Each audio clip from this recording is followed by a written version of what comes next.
Hey there, everybody, and welcome to this video on 12 tips for improving communication. I'm your host, Dr. Elise Snipes. Communication is both verbal and nonverbal. It's important to remember that what you say is as important as how you say it. So, for example, when my kids would leave for school or something, and I would say, "Love you," and they would grumble under their breath, "Love you too." It communicated something a little bit different. I know they loved me, but it also communicated a little bit of irritability that they were having to express their emotions. It's also important to recognize that what you understand is as important as what you hear, maybe even more important, because we can hear words coming from somebody else, or we can see nonverbal behaviors coming from somebody else, and we can interpret them in however we interpret them, but we don't know if we're accurate. So it's important to make sure that what we're hearing from that person and we're understanding from what we heard is what they meant to communicate. So let's talk about how to get all this done. The first tip is to recognize that everyone's interpretation of what is said and done depends on all of their prior learning experiences. Every time you learn something, it gets filtered away in something called schema. And those schema help you anticipate what's going to happen next and interpret what's going on. So it's a filter that every future experience is going to be sort of run through. Think of times someone had a different opinion of something than you did. Roller coasters is a perfect example. My cousin loved roller coasters. I was terrified of them. He had been going on roller coasters since he was legally able to go on roller coasters. I had never been on one, and when we were at the park, I was like 12 at that point. So it was unknown to me. So our perceptions, our realities, our expectations for the roller coaster were very different. Being loud is another one of those things. If you grew up in a household that was regularly loud, then you may interpret that as, all's fine here. This is just, we're loud. This is how we communicate. But if you grew up in a household where when people got loud, things got dangerous, then when people in the future get loud, it may trigger that anxiety response. So you may react far differently to loudness than someone who grew up in an environment that typically was loud. Being critical. You may have grown up in a household where caregivers or teachers or coaches were critical in order to help you get better, but they were supportive in the way they did it. They were trying to help you get better, and they really had your best interest at heart. Or you may have grown up in an environment where your caregivers were critical and they were just tearing you down all the time. You could never seem to be good enough, and you didn't feel like you ever measured up. You didn't feel like you were loved. One situation, the person receives constructive feedback and they feel loved and supported and encouraged. The same thing said in a different situation could be interpreted as rejecting and critical and unloving. And being driven to achieve. Another example. In some environments, you may be driven to focus on achieving and doing what is necessary to do to reach the prize, to get to that end goal.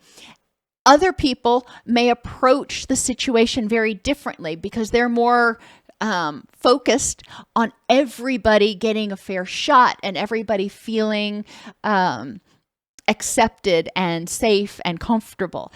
It's just the way that your prior experiences shaped how you view things and how you approach things. When two people that come from these different environments get together, the one who experienced a stressful environment may be triggered by the person who is just behaving like like they were raised, like they always have. They don't mean to be threatening or dismissive in any sort of way. So it's important to recognize that even if you don't mean to be critical or hurt somebody's feelings or scare them in some way, you may inadvertently do it. Likewise, if you come from a traumatic place, people may not intentionally do it to you. They may not understand what your triggers are. So it's important to communicate that to them. The next tip is to respect boundaries. Based on people's personal reality, they may disagree with your perspective or not have the same feelings about a situation, whether it is where to go for dinner or politics. You can be all over the map. You can have different opinions. When people disagree with you, it can trigger defensiveness, though. It's important that we recognize defensiveness as a reaction, an emotional reaction to a possible threat. It doesn't mean that there is a threat. Feelings are not facts. It's us saying, oh, hey, I got to protect myself. Well, where does that come from? Well, that's important to explore. What did differences of opinion mean in your life up until now? It's also important to recognize that it's likely the other person is not rejecting you. They simply do not share your point of view. And you may get to a point where you have to agree to disagree. The next tip is listen to understand. In some cultures, people only hear the first half of what somebody has said. This is very common in American culture. They check out due to feeling defensive, scared, or maybe just self-centered. If you're listening to somebody talk and you feel like they are being critical of you, you may zone out as soon as you start feeling threatened and start preparing your response, preparing your attack. They may not have meant to trigger you. They may not have even meant it what you interpreted, the way you interpreted it. So it's important to listen to everything that's said and listen to understand. Some other people may check out, if you will, when somebody's talking because they get bored. They hear what the person's saying and they're like, oh, I know how to do it better. Let me tell you. So they don't even want to let the speaker finish speaking. They want to jump in and say, this is how I do it better. Again, that could be the environment in which they were raised. Now, that's an aggressive form of communication. That's not respecting boundaries and wanting to hear somebody else's point of view. It's important to recognize that when we do cut people off, we often assume that we know what the person's trying to communicate. And this goes back to two very common cognitive distortions. One is mind reading, and the second one is jumping to conclusions without sufficient evidence. We hear it, we know what they're going to say, and we just jump right on top of it. That is going to very often lead the other person to feel disrespected, to feel like you were being aggressive. So it's important, again, listen to understand. Listen to everything they say. Even if what you hear is just, you're like, oh, I got to respond to that. You'll get your chance, okay? First, make sure that the way you're interpreting what you're hearing is the way they mean to say it, and then you can address it. Help us continue to make practical tools available to everybody by supporting the channel. You can donate any amount at DocSnipes.com/donate or on Cash App at DocSnipes. You can become a member of the channel at DocSnipes.com/join. Purchase a super thanks, or if you need continuing education, you can get it at allceus.com. The next tip is to listen to nonverbals. I know. How can you listen to nonverbals? You want to pay attention to those nonverbals. How someone says something tells you a whole lot. When they're talking to you, are they making eye contact, or are they looking at the floor or around or anywhere but at you? Do they mutter what they have to say, or do they look at you and say it clearly? This is what I need, or Yeah, it would be really nice if this happened. Are they sitting tall, looking at you, or are they hunched over? This is a protective position when somebody's sitting like this, when they're hunched over.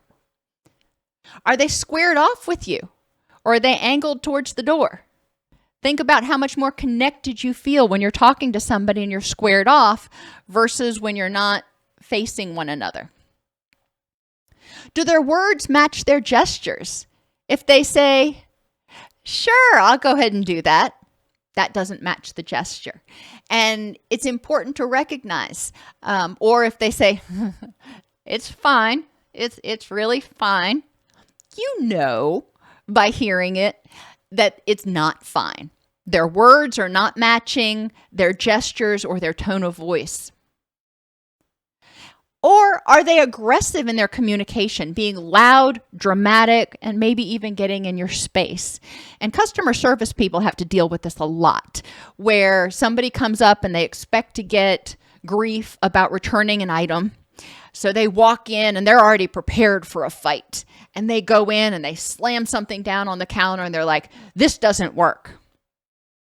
Okay, well, it's not the customer service person's problem or responsibility that it didn't work, but they're assuming that the person is not going to help them.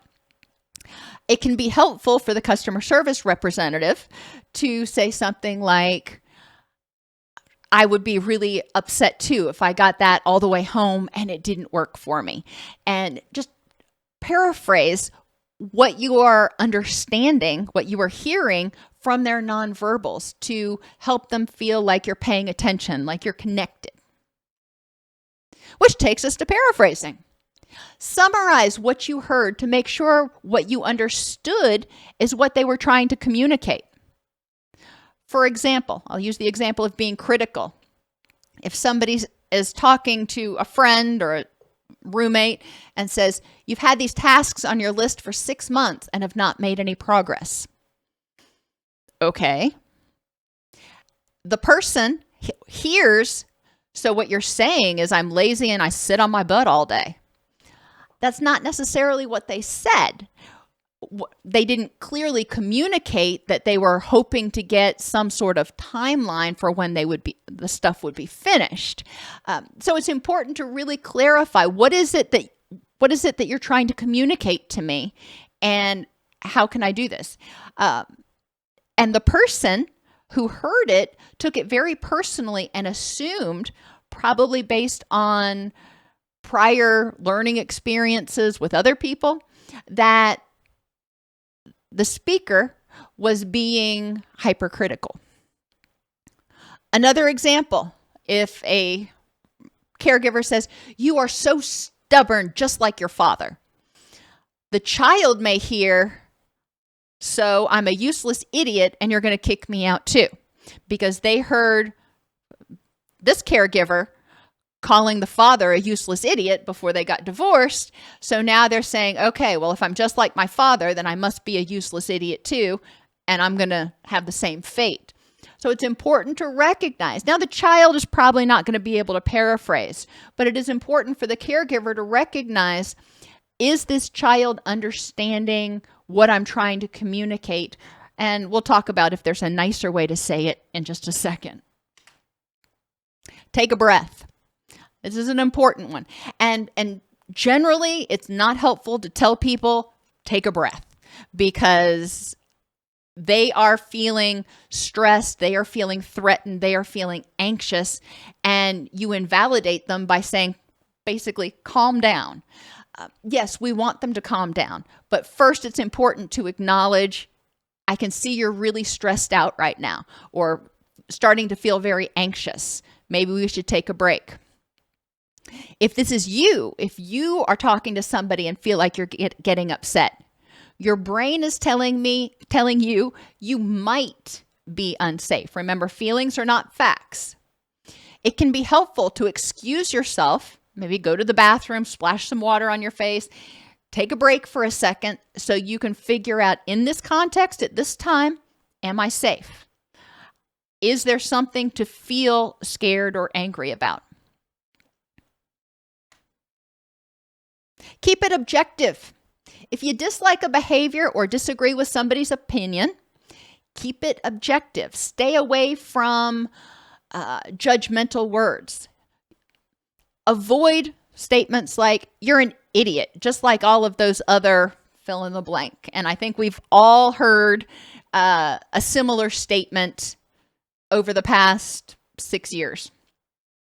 Instead, say something like, so you think blank is a good thing. So you think Elon Musk's idea about Twitter Blue is a good thing. I don't know. I know that's one of those contentious areas. And if the person says yes, okay, we can talk about that a little bit more. Help me understand. But saying you're an idiot, that's aggressive. That's hurtful. That is judgmental. When you don't know that person's reality. You don't know the facts and the experiences that they're basing their judgment on. So it's important to identify what is it that we're talking about. We're not talking about how smart or not smart I am. We're talking about my opinion on this matter. Another example, avoid that judgmental word. Instead of saying, you are such a slob, say instead, it really bothers me when you leave your dishes in the sink. That is observable. Two people living in the same household may have very different ideas about what clean and sloppy are. So if you just tell somebody you're a slob, they may not understand exactly what you're referring to because they look around and see everything is fine. So objective identification is important. Validate. Think about, how do you feel when you tell someone your point of view or feelings and they immediately tell you how you're wrong or make it all about themselves? You tell them what's going on or you tell them your opinion and they say, I've had a similar experience. Let me tell you. Yeah. And instead of having a dialogue, it becomes a monologue of them telling you stories and regaling you with their ideas. Remember that validating someone's perspective doesn't mean agreeing. All it's saying is, I hear your position. I can see where you might feel that way. We don't have any understanding in many cases of every experience another person has had. So it's important to recognize and validate that, all right, I may not understand it, but based on your past experiences, this is how you feel right now. Got it. When people feel heard, then they can stop feeling like they need to continue to explain or escalate to be heard. A lot of people need to have their thoughts or their feelings validated so they can say, okay, this person is actually listening to me. I actually have a connection here that can help me get through this. And similarly, don't make it about you. Don't just jump in from validating and saying, I see that you're really angry. Let me tell you about. No. Don't make it about you. Most people crave connection. Now, introverts aren't going to crave connection with as many people as extroverts might, but most people crave connection. When people communicate, it's like they're reaching out a hand. If I start a conversation with you, I'm opening that conversation. I'm extending my hand. I'm expecting you to reach back, and then we're going to connect. If you take what they say and then just start talking about yourself, you're not grabbing their hand. You just start clapping your own hands for your own self. This may leave them feeling disrespected. Now, if you don't share the same opinion or reaction, inquire and explore. If somebody shares something that you don't agree with, whether it's how they're reacting to a situation, you think they're overreacting and they don't think they are, all right. Or if they're angry about something and you don't see why they're angry, validate how they feel. If you don't understand why they feel that way, then explore it. People, when they want to be heard, they want to be important too. And by exploring it, by saying, I don't share your point of view, or I don't really understand where you're coming from. Can you tell me more? Then that gives them the opportunity to share with you. You open that door for them and actually let them come in instead of slamming it in their face. Tell me more about why that is. For example, if one person gets triggered when somebody else starts being loud, and they just come from a loud family, I don't understand why you get so edgy when we go to my relative's house and everybody starts getting loud. Help me understand. It's not you're wrong. It's I don't understand the dynamics. Help me understand. Now, the only caveat to not making it about yourself is if you're trying to persuade. If you're trying to persuade or convince someone to do something for you, ask them to do it in a way that makes them feel like they're helping you out. It would make my life a lot easier if you would put the dishes in the dishwasher, for example. So you're trying to get somebody to change their behavior and not leave dishes in the sink, put them in the dishwasher. That's what you want. Instead of saying you're a slob, you never put your dishes in the dishwasher, saying it would really help me out. That is one way to create a win-win and motivate another person. Hear their response. If they say, well, the dishwasher is always full of clean dishes. Okay, well, the first response might be, you can empty the dishwasher too. That's probably not appropriate here. We want to stay on the issue. You want them to put their dishes in the dishwasher. So paraphrase and validate. Well, I can see how that would make it difficult to put your dishes in there if it's already full. I hear that. So how about this? Now we compromise. When the dishwasher's full, please rinse off your plate before you put it in the sink. So that comes to a compromise. Instead of saying, well, if you have dirty dishes and there's no room in the dishwasher, then you have to do all this extra work.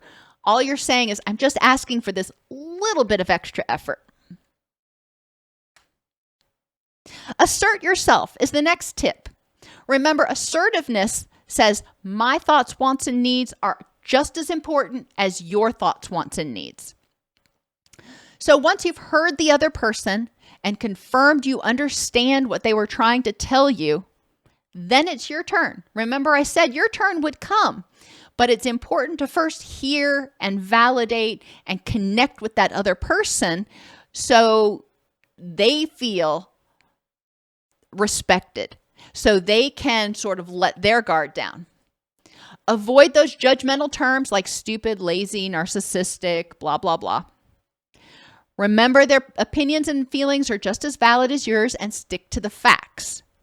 For example, I hear you think this is a good idea, and you certainly make some strong points.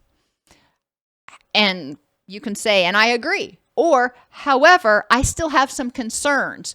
Or, however, I'm not quite on board with that yet because, and then you can tell them your rationale, and then you can open a dialogue. How awesome is that? Or, another example, I hear you're very angry about this situation. I did not intend to be late, and I did not think it would upset you. I was wrong. And the I was wrong is really important because saying I didn't think it would upset you and just leaving it there may be interpreted as you're overreacting. Even if you believe they're overreacting, they are reacting from a place of threat, from a feeling disrespected, feeling rejected, however they're feeling, they're reacting from a place of threat. So I didn't intend to be late and didn't think it would upset you. I was wrong. I'm sorry. What are the next steps to address this situation? So you're hearing them, you're paraphrasing, you're validating, and saying, you're right in the situation. I was wrong about my assumptions. And then working toward a compromise. And finally, and this is, I guess, more than one tip, but think.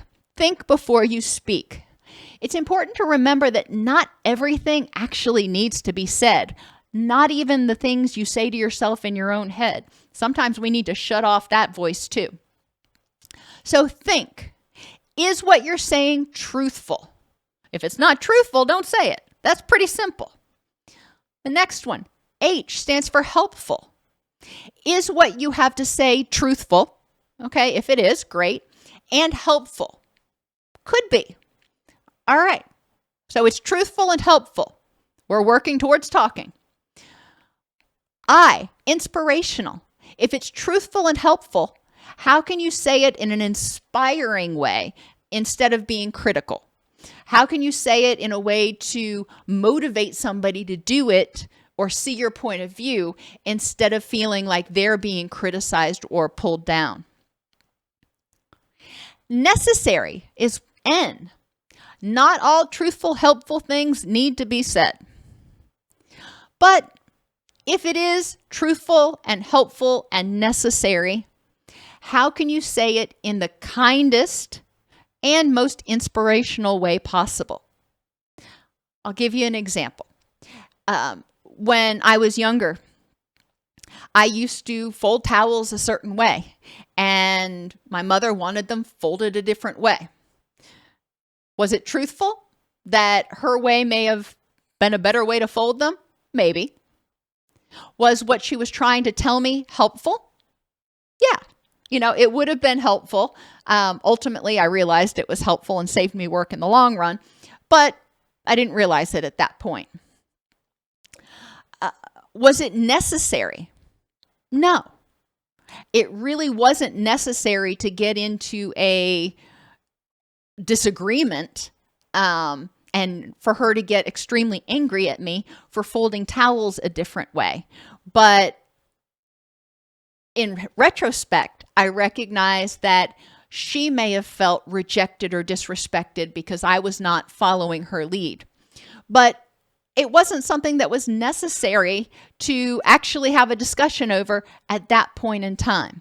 So it's important to think truthful, helpful, necessary, and can you say it in a way that is inspirational and kind? Think about things that you've said today or yesterday. Were there some things that didn't need to be said? Were the things that you said always helpful and necessary? If so, great. If not, you may want to think about curbing that. And when things were truthful, helpful, and necessary, were you as inspirational and kind as possible, or were you not? Most people are not born knowing how to effectively communicate. It develops through observing and interacting with others. Unfortunately, not all environments teach effective communication. If you tend to get defensive or angry, explore why you so often feel threatened and whether you're reacting to the present or the past. It may have been unsafe in the past because of fear of rejection or abandonment or punishment or whatever. Is that still true in the present?